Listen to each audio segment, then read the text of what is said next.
All right, so let's talk about what luxury consumption means when we're talking about plants. So, briefly defined, this means a plant taking up more nutrients than it needs for immediate growth.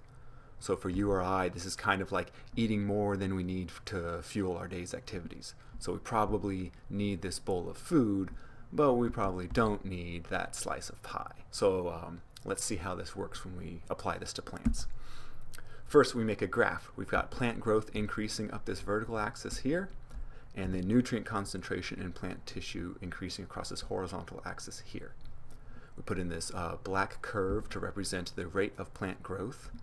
And so we can see here at the beginning we have a deficiency. We have low nutrient content in the plant and low plant growth, and it's slowly growing, but overall, we have low nutrient content, low plant growth.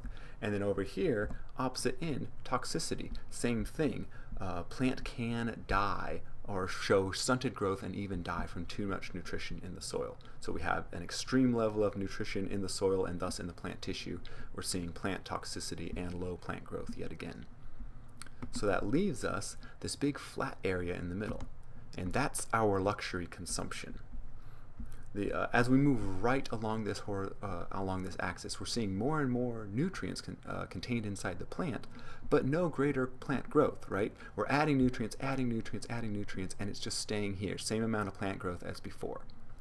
So this leads us to the desire to find a critical point, this inflection point, where no matter how much more nutrients we're adding, we don't see any more plant growth. So up until this point, we're getting out of deficiency, and we have the most plant growth possible for the least amount of nutrients that we can apply. We're staying out of luxury consumption, where the plants are just eating more food than they need and not giving us any more growth for it. So what does that mean in conclusion? We need to test our soil. This is how we do anything about this. We start with our crop needs, we subtract this soil content that we found from testing it, and that gives us the fertility that we need to apply. That's how we find the sweet spot, this critical point. If the soil has this much and we can apply this much, then we're there. We don't apply any more time, we don't spend any more time, money, resources applying fertility to the ground when the plants aren't going to respond with any greater growth. So that's luxury consumption in plants, and thank you for listening.